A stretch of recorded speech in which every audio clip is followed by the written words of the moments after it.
right. This is a treat for me. I am so excited to have Jacqueline Soto, marketing executive for Def Jam on the Food Truck Scholar podcast. So welcome. It's so exciting to have you. Thank you.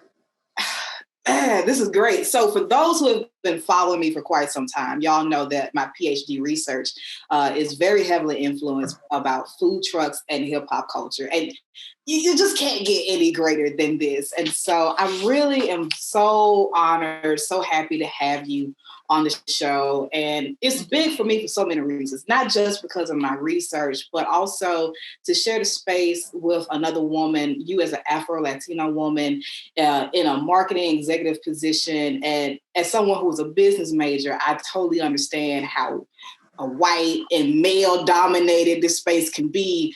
Yeah. So, I just want to first start giving you your props, to be honest. So, Thank you. Just amazing. So I'm excited to be here. Yeah. I want to talk to you a little bit more about, how you got started. We know that you're a marketing executive, but, there's a whole lot of identity that comes into that space. So before we get into all of the nitty gritty stuff, just how you want to introduce yourself and share with the crowd. Yeah. So I'm Jacqueline. Everyone calls me Jackie. I am from South Jamaica, Queens, South Side, as we call it, very proud. I'm also a business major. I graduated from Temple University and I majored in marketing. So I have a marketing background. And how I started, I started in the music industry in college, actually. I was doing street team work for Cornerstone Promotions, Fader Magazine for a year. And then I connected with people from the label side in the Philly marketplace and ended up with a job at Universal Music Group as a college rep. At that time, the industry changed a bit. So they used to have like local regionals in every major market. At that time, they laid everyone off. So it was a bit of a shift in the UMG umbrella at the time when I came on as a college rep. So my normal college rep job wasn't a normal one. I had more responsibility and I had the opportunity to have more access to artists and be challenged and tested in the space of being a regional in Philly. So I learned a lot at a very young age. And I did that throughout my 3 years. I was at UMG for 3.5 years. And then when I graduated, I landed a job back in New York as a regional for Island Def Jam. And I was doing that for a few years. And then I know Island Def Jam split. I moved under the Def Jam umbrella and I was working there for a regional for my timing is horrible. Well, maybe like a year, and then I transitioned into a project manager. And I've been doing that for the past few years. So I've been at Def Jam now for next year, July will make 9 years. So I've been there for a little while.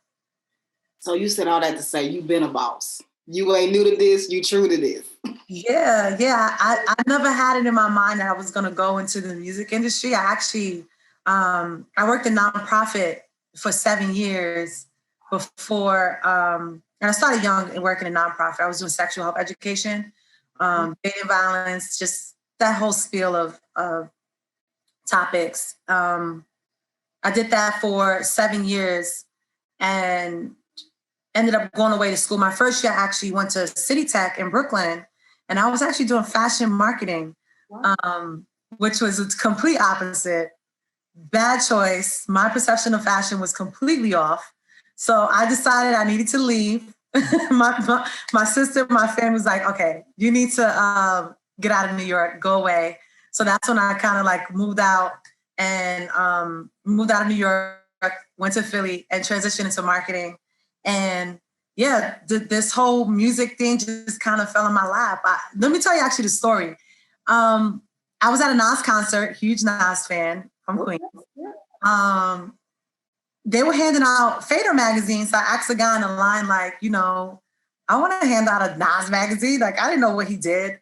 And yeah, he was like, sure, like, go to this website, sign up. And I signed up and I became like a street team. They called them at that time like a farm rep, but I was like a street team person. So I was doing like street team promotions for like music releases and like listening and launch events for like brands in the Philly market.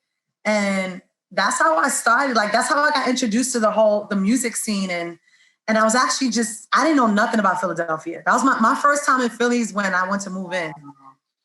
So that first job was when I had to learn all of Philly because I had to move around everywhere. And that's when I was like introduced into like, okay, this is a part of music. This is a part of a single or album rollout. This is, I felt like, okay, I'm learning things. This is a part of some type of process of music. But it taught me a lot about Philly. And that's where my passion kind of sparked. Like, this is something I actually want to do. So yeah, that's the background as far as me getting into this music scene. Well, first of all, your fashion choice looks great today. Thank you. Thank you. Lord knows I want to have a crew neck on. Look, Indiana is cold, okay? So I have to do something to protect this throat. Like, oh my gosh, I am not looking forward to that cold. No, I never do. I came here because of the tuition, and then when I realized the type of snow it was, I started to cry on the inside. So, it's kind of rough. But I love listening to how people get started because, we always think that we're going to go one direction and then, life has us go in a totally another direction and we figure out what our passion is. And who would have known that it would have happened for you at a concert? Mm-hmm. So, I got to ask you this. What is your favorite hip hop song? That's a hard question. Oh my gosh. Okay. Can I give you, all right, I'll give you one song, but I have to give you a few other ones that are legit and they played it like an important role. Okay. And, one of my all-time favorite songs is Nas. It's a song called Get Down. Okay, yeah. Love that song. But I do have a few other Nas songs that are my favorite. You're the Man, One Mic. I would say only those three out of all my Nas. There's probably a million more, definitely. But there's one song which I don't think would count, but it kind of should count. It don't count here. Okay. Lauryn Hill, Doo-Wop. Now, I know that may be considered as R&B, but Lauryn Hill is, she rap, like she spit. So I don't know if that counts too, but I would like to, if that can kind of count, I would like to include that in there. And I need to point out some very important projects. Okay. My all-time favorites: Purple Haze, Cameron, Beg for Mercy, G Unit. And I actually throw in the Miseducation of Lauryn Hill because I feel like that's like hip hop R&B. And a lot of people do consider it that. It's your question, but I need to throw those all out there. And obviously, I could throw Kanye in there too because that was an important part of my music. Hey, I'm with it. So, I feel like I always got to throw in one unfair question for all the times that people ask me, so what's your favorite food truck? I'm like, well, it depends on the food. It depends on where I'm at. So I can never really give one food truck. So I feel like every now and again, I get a chance to ask an unfair question to somebody. Yeah. Yeah, I got you. Yeah. So, but you did great. You did great. Now, because we're on the Food Truck Scholar podcast, everybody somewhere got their like little inner foodie. So do you have a favorite food? Do you enjoy cooking? In reference to favorite foods, I love my mom's cooking. My all-time favorite, I think, is her codfish salad. I could eat that forever and be good. Other foods that are like go-tos, I can always do a bacon, egg, and cheese. But I'm from New York. Like that's like our staple thing outside of our like corner store sandwiches. But I don't eat meat anymore, so I do miss it. But that's probably not like a good a good favorite. But and I love pizza. Yeah, I mean, and there's a million dishes that I love from my mom. As far as like eating outside, I'm actually a bit picky with food. And I'm even worse now because I'm not eating meat anymore. So I think I'll settle, for my mom's codfish salad as far as like a favorite. Do I like to cook? Do I look like I know how to cook? You could. No. Have a look. No, listen. I think you kind of look at people like, oh, she likes to know how to cook. I think so. I be looking. I does like that. So do I look like I cook? You look like you be seasoning your food. No, I can cook. I can cook. I'm very good at like, if I learn a new recipe, I can actually do a good job of putting it together. But I actually don't like cooking. Same. Yeah. Same. Okay. All right. You can relate. Cool. Because I don't have time to cook. And even though I've been home, I actually been cooking more, but because I'm not eating meat, my meals have been a lot simpler. So, I feel like I've been cheating even just the whole cooking situation because I'm like, I don't really have too many options anymore. So, I'm not, if I don't have to cook, I'm good.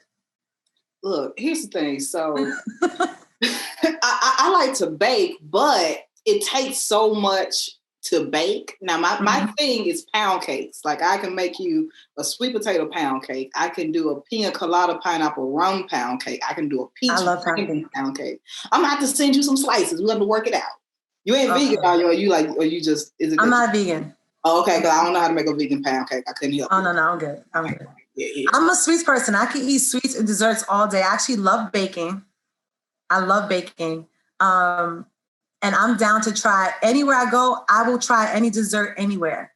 I think I'm more of an expert in the dessert space and more critical in the dessert space than in food. Like food, I'm like, I'll stick to what I know. I try stuff here and there, but when it comes to like desserts, I'm totally down to try a dessert, test out things. I have a sweet tooth. That's me. That's me. I have now gotten to the point now I watch Cake Wars. I'm like, that fondant was sloppy. They going home. They going home. That's totally me. It's totally me. So I get you. I'm on baking duty every time I go home. So my great grandma always requests a cake. So the next time I make a cake, I'm gonna find a way to ship you some. And listen, be my critic. Let me know. I love pound cake. Let me know. Hey, we might have something coming soon. It's 8 Jake. So I'm here for it.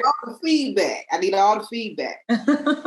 So, you've been in this position, in the industry, so to speak, for about 9 years as a marketing executive. And so there's been a lot of trends. 12 years. 12 years. Executive? 9. You're right. 9. Yeah. So you've been holding it down for a good minute. So you've seen a lot of changes in the trends and just how technology and so many different things have just shifted in hip hop. Can you talk a little bit about that? Yeah. Crazy. I came from the physical world. Like I came from like the CD era. Especially when I started, like that was a priority. Like it was a community of music stores and like that was a thing. Yeah. And yeah, I came from a physical era with CDs, music stores, and that was like my thing. Like I had to touch in week by week with all my record stores, see what's going on, product placement, all these things. Like, and then it's slowly but surely like the streaming space just like creeped right in. Mm-hmm. And today it's like you could barely find a music store anywhere. Like you have your Targets that kind of like took over. Best Buy doesn't even sell CDs anymore. Mm-hmm. And a lot of the CD distribution and selling is online through an artist music store. And vinyl's a thing now. Like vinyl came back, and that has been like a surge in the marketplace. So it's really interesting how just coming from a space where, you know, you built these relationships and you had all these like music stores everywhere, and then you used to move these artists around to visit these music stores and do autograph signings, to now it's like artists are, you virtually can meet an artist online and get a digital copy of their music or stream this. It's like, it changed so quickly. And I just can't even believe how fast it happened. You know, I'm thinking about, because I'm a 90s baby. So I'm thinking about growing up, I had the little cassette tapes. Then we went from the cassette tapes to the CDs, and I killed out so many AA batteries on my CD player. Then I went from that to like the MP3, and then we went to, you know, the iPod? Yeah, iPods. We did all of that. You see, my family didn't have the iPods. We had the little MP3s for $29.99. We didn't have the iPods. You know, my graduation gift my graduation gift for high school was a mini iPod that my sister bought me. That was the only reason why I got an iPod. Otherwise, that was the only one I ever owned. Listen, we were not doing that in our household. You was going to go to Kmart. You was going to get that for $29.99, and you're going to download as many songs, and you know, you have a good time. But you know, I think about the physical part of it. I remember going to like Walmart, going to Target. There used to be a record store in Birmingham called Music and More that we would go to. And all of that's changed. And not only has it changed in terms of like physically and now digitally how we consume music, but also culturally when it comes down to the trends. So, you know, as an American States person, this is what I live for. I live talking about just how we went through this moment where hip hop and sports were very much interconnected. And then like, if you talk about even movies like Mike, in the early 2000s, and you got Bow Wow, you got Jermaine Dupri, you got all these people doing the music video, and you got Allen Iverson and all this type of stuff. But then you also see a moment where it's hip hop and fashion, and this whole wave of Dapper Dan and all of these different people that are coming out with clothing lines, from like, you know, Sean John to, you know, just Fat Farm and Baby Fat, and, you know, it goes on and on and on, right? And then we get to a moment now where we see this intermingling of hip hop and food that I would argue has always been there. If we go back to Rapper's Delight, that whole last verse is, what do you do when you go to your friend's house and the food nasty? Are you going to sacrifice your stomach or the friendship? And they totally sacrifice the friendship for that. So it is in everything that we talk about. Like, if I got beef with you, I got ice on my neck. Even some of the dances, like when Gucci Mane got married, we were talking about, are we going to have lemon pepper wings in a freeze cup at his wedding? So food has always been a trend. So I look at, you know, absolutely the physical trends that we've seen in music and in the industry, but I'm also looking at some of the cultural trends that we've seen that tie into the industry as well. And of course, we're on the Food Truck Scholar podcast. We got to talk about the emergence of food trucks and hip hop. So it's no secret. We got, for example, Khalees showed up to an award show in a food truck at one point. She actually ran a food truck, and she was at South by Southwest in 2014. Yep. You know, Slutty Vegan is killing the game right now. Number one food truck of 2019. She probably number one food truck of 2020, possibly as well. Got 4 locations. You know, she even got her own rap snacks now. You know, YG.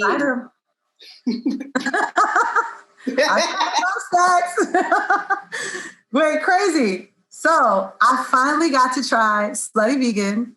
I've been back and forth from Atlanta.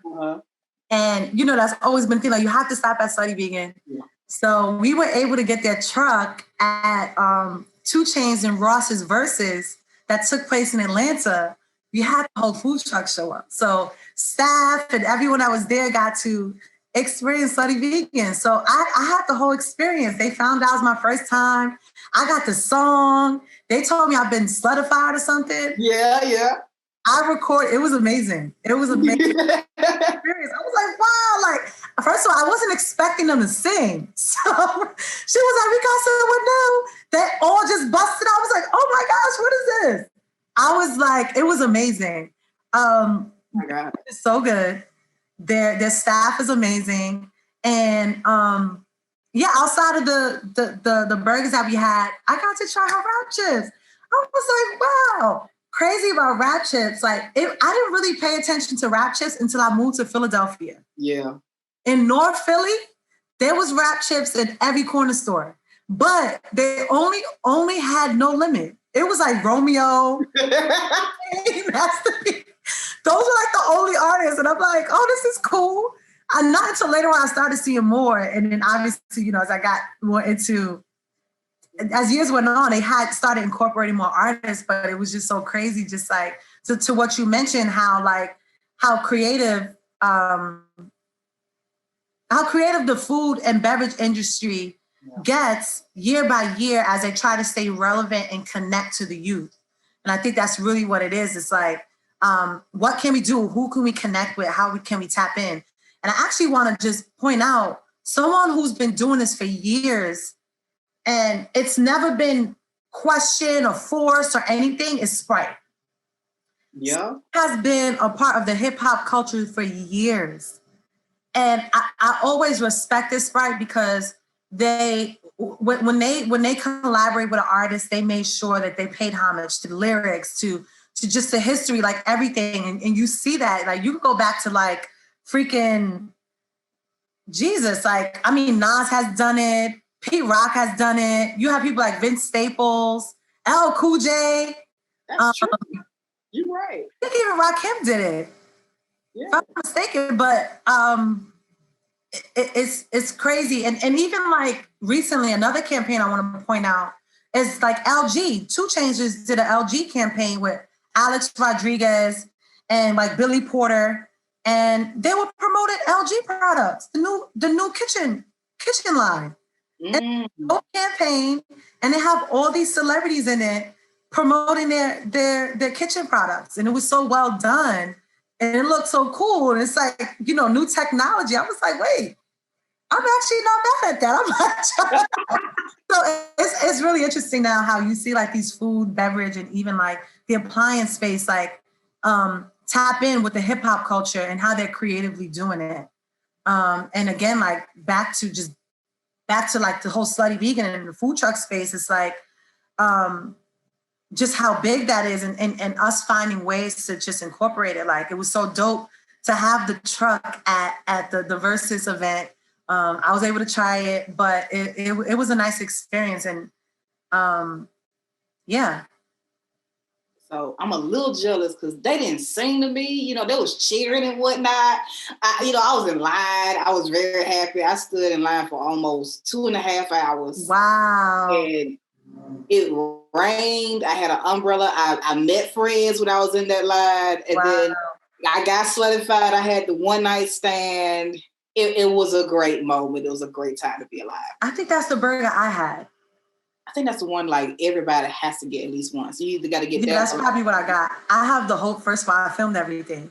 Because I was like, wait a minute. I was like filming like, the truck. And I'm like, wait, singing too. This is amazing. So, I got to look back at it. But shout out to her. Yeah. She just on Instagram Live announced that, she's getting interviewed by Maury Povich. And she used to work for Maury as a producer. And so it's now come full circle. And so talking about someone who marketing background, and one of the things that she says is, we are a marketing agency that just so happens to sell burgers and fries. And, her as the food truck concept, and now they have like 2 food trucks. They got like 4 different locations. The way that she's been able to tap into so many different industries and segments, and especially within hip hop culture, just absolutely remarkable. But you're no stranger to that. So beyond, having the one night stand with Slutty Vegan, you've also been the instrumental part of a lot of food trucks being, connected to the hip hop world. One of them being, YG's promo. So could you talk a little bit about that? The Go Loco taco truck. That was, yeah, I mean, that was one of the funnest campaigns I've done. YG had a record, Go Loco. And, as any project, we have to come up with cool, creative ideas and campaign to help, get the word out and help bring awareness to the record and just be creative and different. YG is an artist that likes to have fun. He just likes to have a good time. He likes to do things differently. He does things on his own terms. And, he's an entertainer. We had the idea. It was like, okay, cool. But when we really talked about it and really started processing, wait, this is actually dope. We could make this happen. It kind of kicked off from there. I was having a conversation with management and we were like, okay, let's do a taco truck. Mm-hmm. We were thinking of restaurants, who can we collaborate? What company has trucks or anything? The manager was like, Taco Mel. We were very adamant. We wanted to do a Black-owned restaurant with this campaign. And manager was like, Taco Mel. And I'm like, cool. Connected me with Mel. And at that time, they actually transitioned to brick and mortar. They no longer had the food truck. So I'm like, damn, I got to find a food truck. He was down to do it. I had my team search for some food trucks. We found a food truck. I wrapped it. Taco Mel and his team, their experience, they come from the food truck space. So they already knew the ins and outs of operating a food truck. And we made it happen. We wrapped that truck with, to mock the single artwork. And we hit the streets. The whole concept behind it was to, we wanted to obviously have the music playing off the truck and just create an experience and a vibe. The Taco Mel crew is lively, they're dope. So I just think that just interaction overall with that experience was amazing. We had to stop at, the Apples of the world, the Spotify's, different partners, and we had it going through the streets. It hit different communities, and we were distributing tacos. A campaign that was supposed to be a week extended to 3 months. Wow. That truck was everywhere. It was everywhere. We had it at the award shows, and it was just running through LA. And when YG was in New York, I had a taco truck in New York, wrapped. It was a thing. YG wrapped I think what made the taco truck so successful, not just Taco Mel's team's expertise in operating a taco truck and being prepared, operating a food truck, but YG wrapping his arms around this and really owning it. And I think that's what's really important when you do any campaign, is making sure that your artist is 100% invested. And I think when you have an artist that's invested and excited about something, a campaign that can just make a 24-hour splash, it can turn into something a lot bigger. And I think that's what this became. YG had that truck at every basketball player's house. Anywhere you could think of, YG had that truck in his own personal space. He's like, yeah, I'm with this person and all his celebrity friends. So, Mel would hit me like, yeah, YG wants me, and it'll be late at night, but they were ready to go. Wow. And if it wasn't for his team just being like this, I mean, I don't think it would have lasted as long as it did. But yeah, we were giving out between 600 to 1,000 tacos. And yeah, we were out in the streets. We were out in the streets 3 to 5 times a week. Wow. Yeah, so it varied per week. There was events going on. Sometimes YG would go chill with someone and he'd be like, yo, there's a birthday party, pull up to this. There was some he'll have nightclub appearances. But sometimes they'll have the day off, but be like, listen, Mel, we need the truck from, from 8 p.m. to 2 a.m. There'll be a day party, pull the truck up, we're going to be over here. Like, we were on it, and we had this whole schedule, and it was so much fun. It was a lot of work. One of my counterparts, Jessica, at the time she was an intern. She works with us now. God bless her heart. She was there with the calendar, like, Jessica, put this on the calendar. How much do we need for this? Like, it was a whole, like, it was crazy. Yo, hands down to anyone that runs a food truck. Like, first of all, I had to get other additional drivers, like YG's friends and other people to drive his truck sometimes, because of how, like, we were just on the go with this truck. But it was a whole experience. It was a thing. Like, people were expecting it. People were requesting it. And it really helped, like, it really helped, like, bring this campaign to life. And it also benefited Mel, met a lot of people. He was able to connect with a lot of people. And it was a really, really great partnership. It was a great partnership. It sounds fun. Like, and as I'm listening to you talk about the different places where the food truck would go, is actually very much on brand for where a lot of food trucks are. They're at the nightclubs. They're at the birthday parties. They're becoming more and more frequent at weddings and, at other venues. So it is literally on brand. So that's the part that's very exciting. And the hours are crazy. I remember being in Austin, and there's a food truck that it did not hit the pavement until midnight, and it ran until 6 o'clock. And then we got other food trucks that may start at 5 p.m. and they run until 3 a.m. So just all of it was perfectly right on brand. I just hate I missed it. Yeah. That's all. I just hate I missed it. I had to, I think I was there for the BET. Was that the hip? That was June. It was BET weekend. And I was able to, like, see it in action. And you just see people outside the truck, the record playing, people dancing and just enjoying the tacos. We gave out chicken and beef tacos. Ooh, and they will always send me videos every day, like updates. And you just see people having a good time, like turning up. But just to actually be there and witness it, I'm like, wow, like, this is so dope. Like, this is the truck. This is the famous YG truck. Y'all set a whole mood. And then, I have been trying to keep up with as many times I saw, like, any hip hop references in food trucks. So I saw Khalees in her truck. I saw YG and Taco Mail. Robert Glasper had the Fuck Your Feelings food truck. And I love the title off of that by itself. Yeah, and then Beyond Meats, they actually had Snoop Dogg driving their food truck around for some time. So I would have paid a good $1 just to see Uncle Snoop, be on the truck. So it's been absolutely amazing. And just as I'm watching your face light up talking about that experience, I can just tell just how much fun it was. Like, a lot of work, absolutely, but also just a lot of fun as well. And that's pretty awesome. Part of my job is making sure we keep our artists happy. And,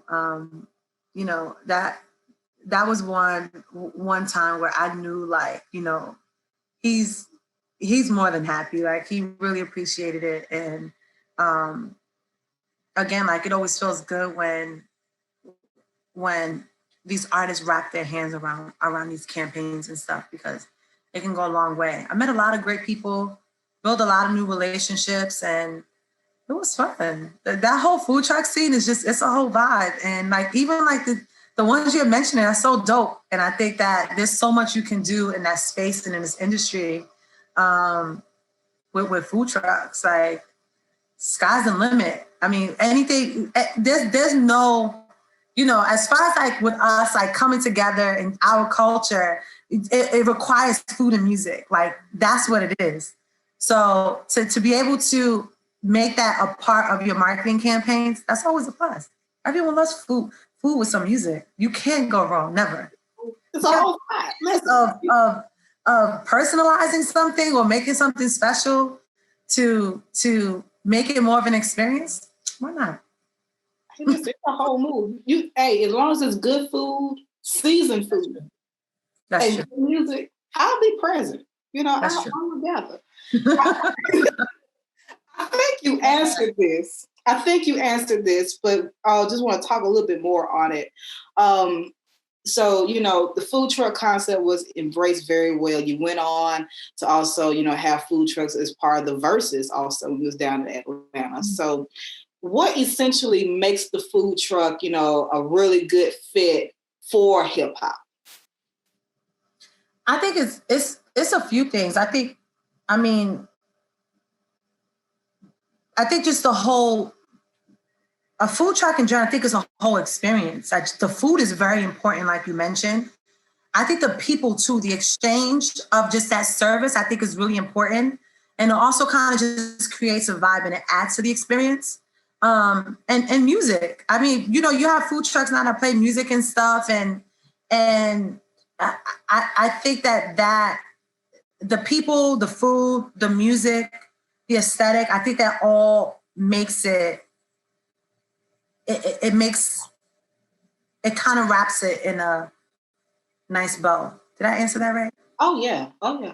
Because like when I think about where was I at? I think I was at Atlanta at one point. I've been so many places at this point, but there was one food truck where all of the items were named after hip hop songs.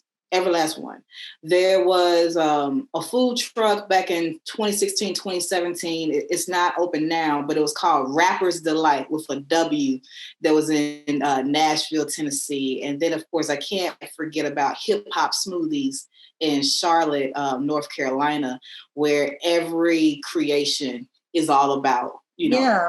I think the customization and those unique touches to something and tapping into the hip hop space in those unique ways, I think is very, very important.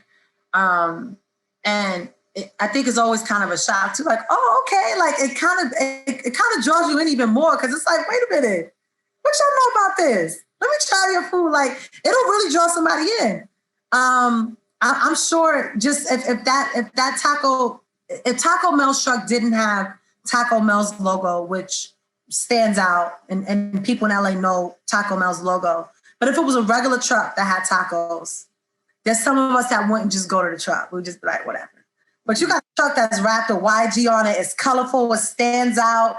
It has a top record, you know, a song that everyone's listening to and bumping in LA. It's like, oh shit, like, what's over there? What they got on that truck? So I think that's really important. Is like that customization, like those unique things. That the marketing behind it is really, really important. Like the menu, like that stuff is cute. Like we do that. Like when we do listening events, we try to like name the drinks and buy like titles of the album, and you know, you do things like that. It makes it more. It's a part of the experience.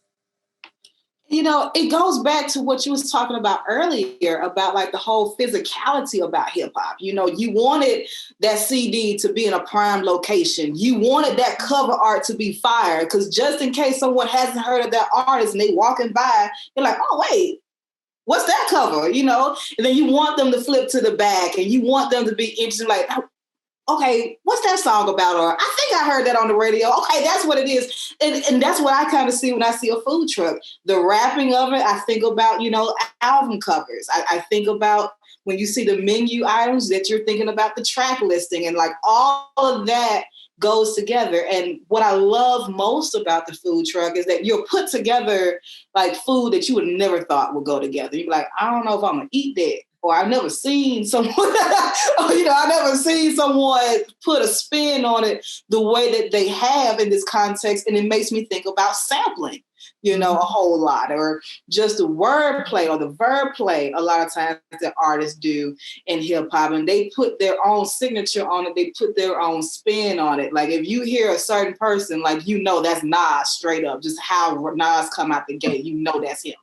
And it's kind of just one of those things that when I see it in food, you know, academia, we would call it signifying about, you know, how we have our own style and stuff. And, you know, we do it in music, we do it in fashion, we do it in how we talk. And it most definitely comes out in our food. So for me, I definitely see the relationship between the two. Absolutely. Spot on. But I gotta ask you this though. So do you think that this relationship that we're saying with food trucks and hip hop, do you think it's here to stay? Do you think it might be over in like 2 years or something? Do you think it's gonna be pretty solid? Definitely, I don't think it's not leaving no time soon. I think if anything, it's just going to continue to boom.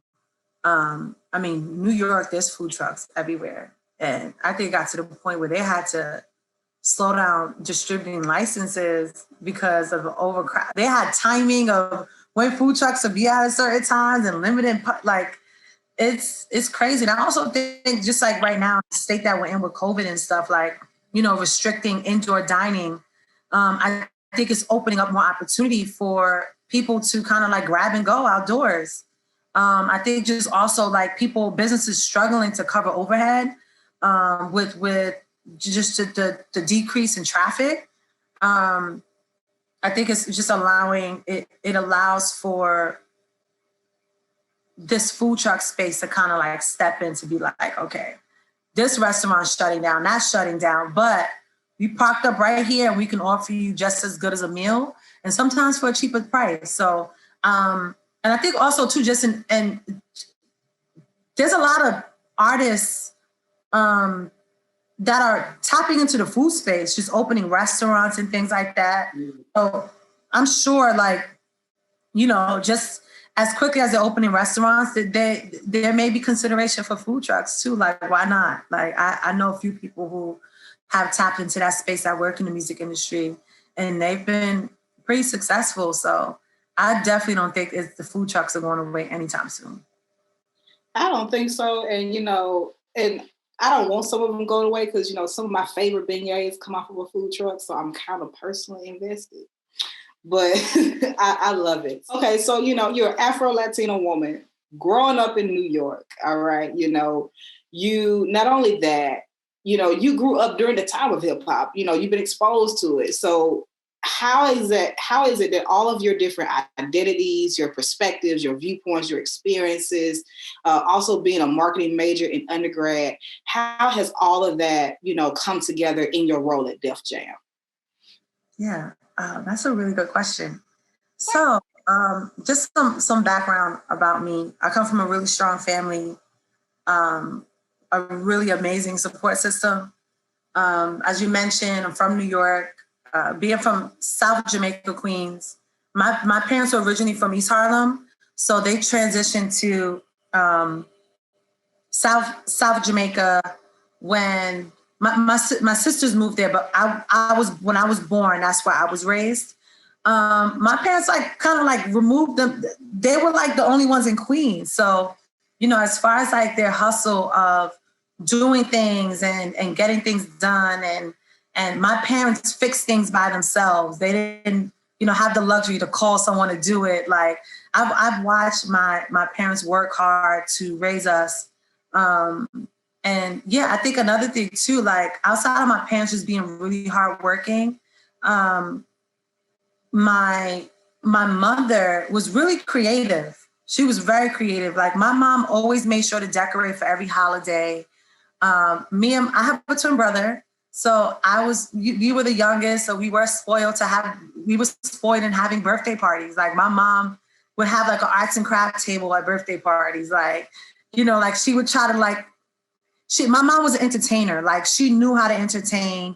She was a cooker. She always wanted to like celebrate something. And when like, even with the arts and crafts, like if anyone had like a birthday or a baby shower, my mom used to make like the pins, the party favor pins. Like my mom was just that creative. Like she loved to always like give and find ways to spice things up. And it's so crazy because I was talking to my sister about it, how creative and like how my mom can like do anything, build anything.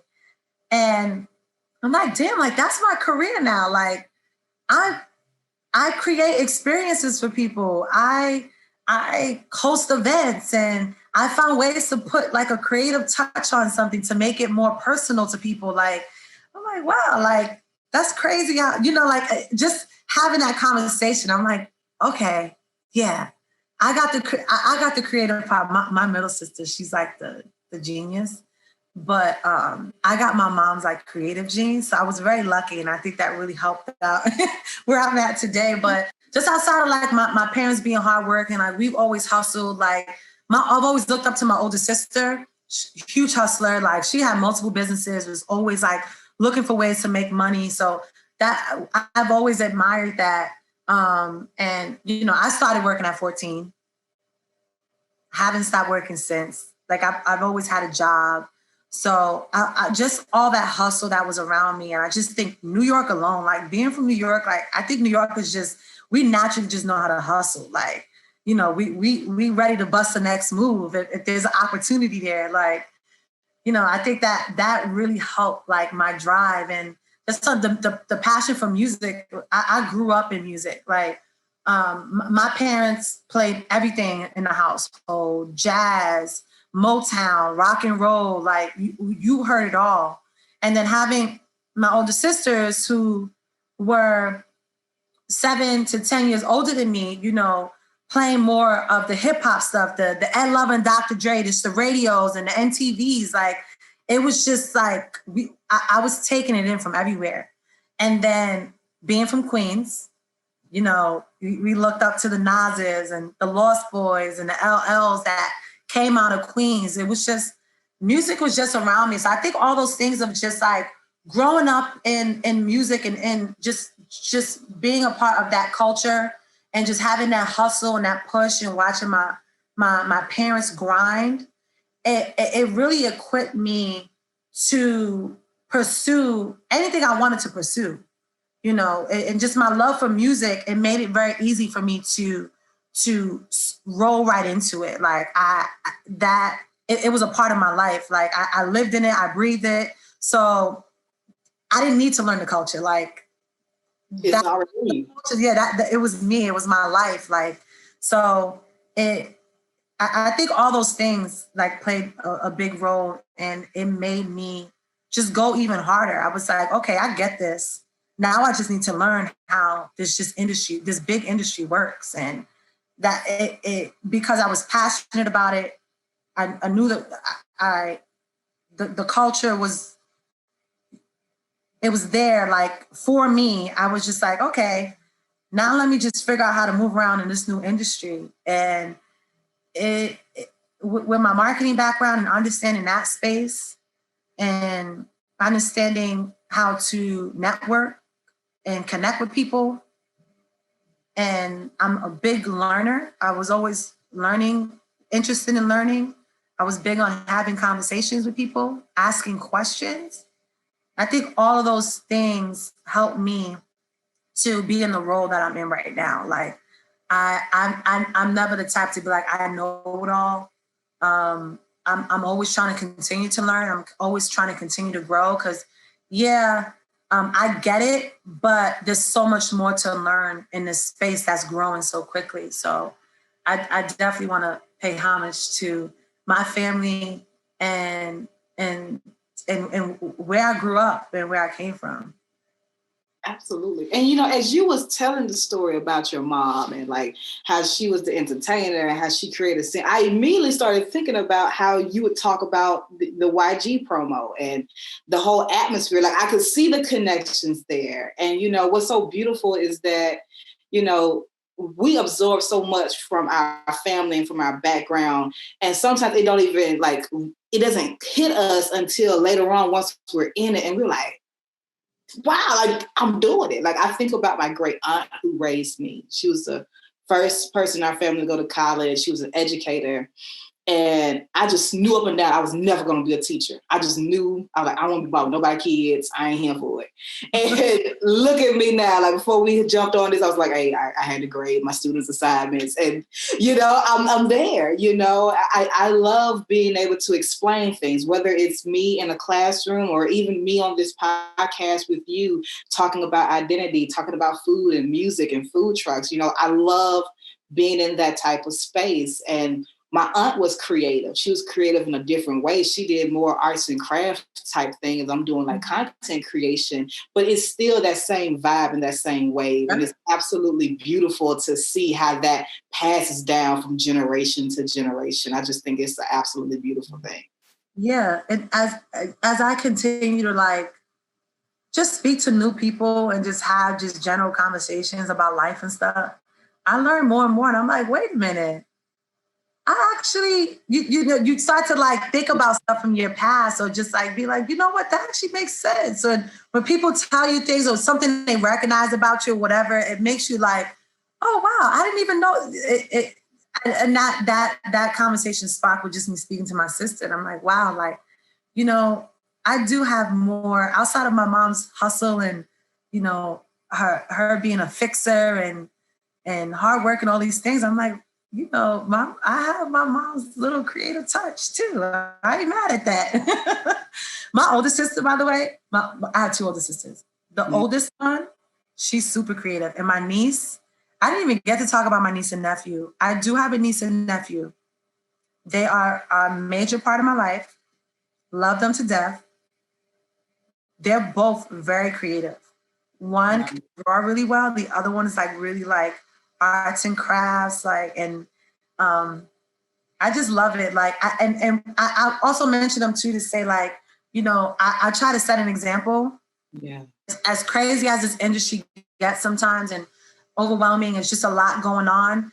You know, I travel a lot and sometimes it removes me from my family and my day-to-day, my friends. I always try to make sure that, you know, I don't give up. I continue to challenge myself. I continue to go hard because I want to set a good example for my niece and nephew. Like, you know, they're getting older and this is a whole new world of like so much going on. It's the internet, all these things. And it's like, you know, I always try to encourage them to go hard, pursue what you're interested in and, you know, try new things and be different. You know, like the whole taco truck thing, like I didn't know what the hell to expect. I'm like, oh my gosh, like I just robbed the taco truck. They said they're gonna do it. I'm in New York, they're in LA, like we'll see what happens. Like, you know, like so